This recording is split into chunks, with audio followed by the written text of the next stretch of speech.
Hi my baby, it's time for your bedtime story again, and tonight we'll read The Kitten Book. A Home for Whiskers, a panda book, the same series as the bunny book. This was Daddy's favourite bedtime story when he was a little boy,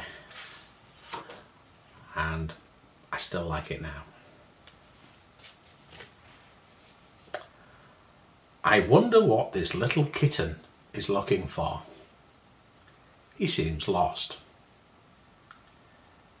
Every now and then, as he wandered along the road, he would stop and meow very sadly. My name is Whiskers and I'm lost. I'm looking for a nice, warm home to live in. But nobody understood what he was trying to say. And so he just walked on and on. After a while, he decided to walk in the fields, which were full of flowers. Whiskers had never seen so many lovely flowers. What are you looking for? Asked a big bee. I'm looking for a home, answered Whiskers, but I can't find one. Now that's a very nice house over there. It's just the size for a small kitten. Whose is it? That's mine, replied the bee. But please don't come knocking on my door. There's no room for a cat in a beehive, however small he might be. I'm a bit deaf, said a tortoise nearby. What did that silly bee tell you? Nothing much, said Whiskers. I'm looking for a home, but I can't find one. I'm a lost kitten. Poor thing, how sad for you, said the tortoise. Take me now. I have my house on my back. When the sun shines, I pop out. When it rains, I pop in again. The tortoise went on talking about his shell, but Whiskers didn't stop to listen. He went on along the road with a big sigh. He came to a pond. Look out, cried a big fish. Here comes one of those horrible cat things. The fish were all very frightened and swam away to safety as quickly as they could. What are you frightened of? Asked Whiskers. I can't swim. I won't hurt you. Poor Whiskers. He did feel lonely. To cheer himself up, he began to talk out loud. I must find a home. I must find a home. I will find a home, he told himself. Go see the sparrows, said a tall hare, who heard him. They're so frightened of cats, they'll fly away at once and leave you their nest. A nest of sparrows would be lovely and warm, said Whiskers, but I don't care for an empty one. And again he went on his way.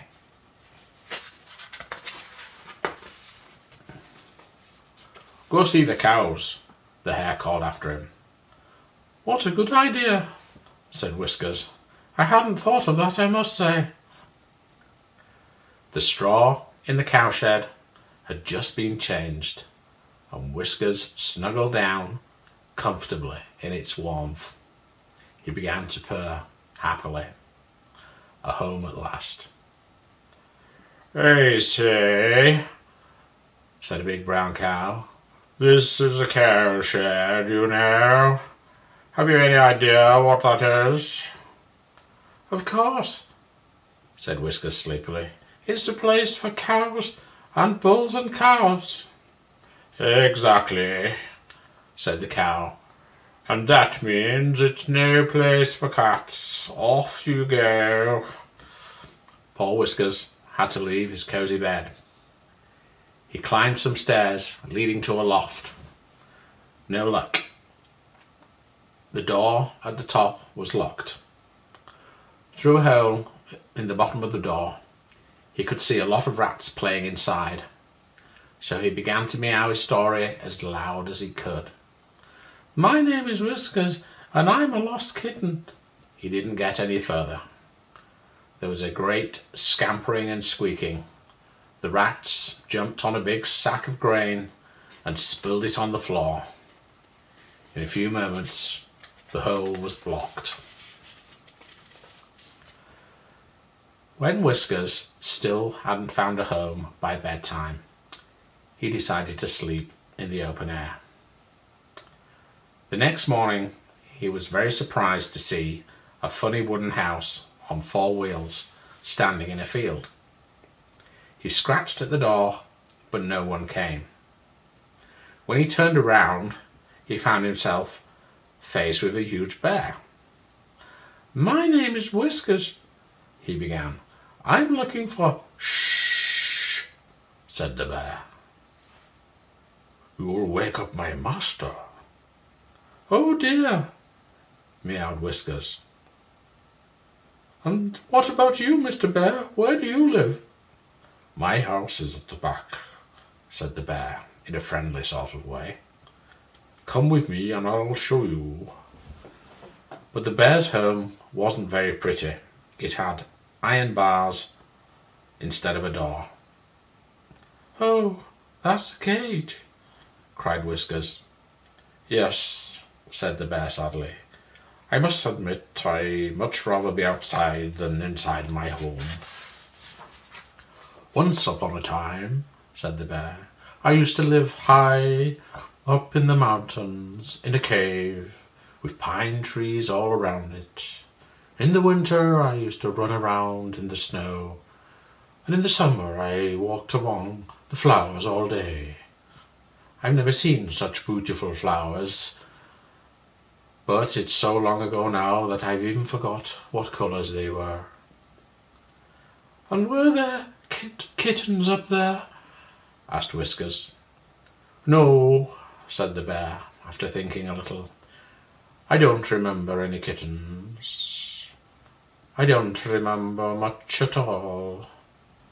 "What a nice bear," thought Whiskers. Whiskers was so upset that he didn't look where he was going and trod right on top of a freshly made molehill. Out popped a very angry mole. "You rascal!" he shouted. "You did that on purpose, I know. How dare you kick my house down? How dare you?" "No, I didn't, I promise," said Whiskers, very startled. "What a lot of damage you're causing," said a big black ant. "I'm Mr. Mole's neighbour, and I saw what you did. I also happen to be his best friend. In my opinion, you're a very careless animal, and you needn't think I shall invite you to my house. If you come, I'll set my whole ant hill on you, and take it from me, you'll soon teach you not to kick down people's houses." "You'd better make yourself scarce," warned the bear sadly. "If the ants sting you, you'll feel it for weeks." "Good gracious," said Whiskers. "I'll go at once." He didn't stop running until he came to a river. There he saw some strange little huts without any doors or windows. On one of them sat a beaver. "Aha!" laughed the beaver. "I'll bet you couldn't find your way into my house in a month of Sundays." All right, said Whiskers. "I know. It isn't a home for kittens." Now where will he go? Whiskers decided to cross the bridge leading into the woods. There was a little girl on the bridge too. Her name was Polly, and she was carrying a basket of delicious food for her father, who was chopping down trees in the woods. "What a beautiful smell," thought Whiskers, who was very hungry by now.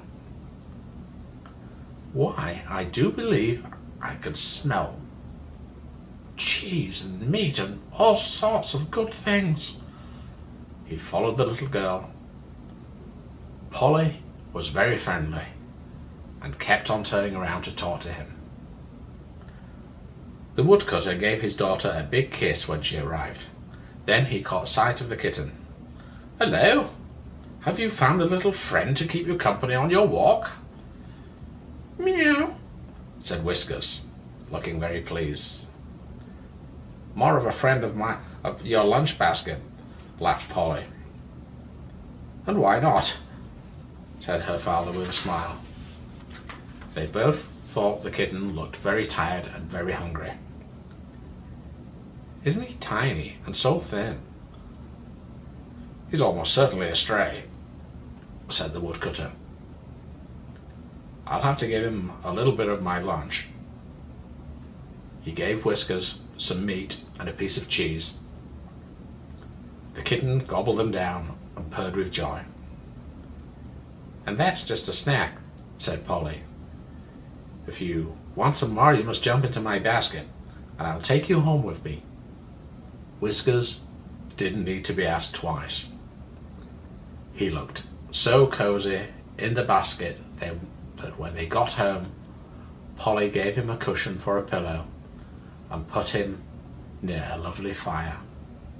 He soon began to feel very sleepy. "You'll be nice and warm here, little kitten," she said, stroking him gently. Whiskers purred and purred and purred. He snuggled down deeper in his basket.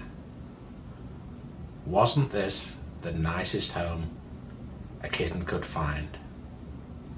Soon he was fast asleep. The end. Good night, baby.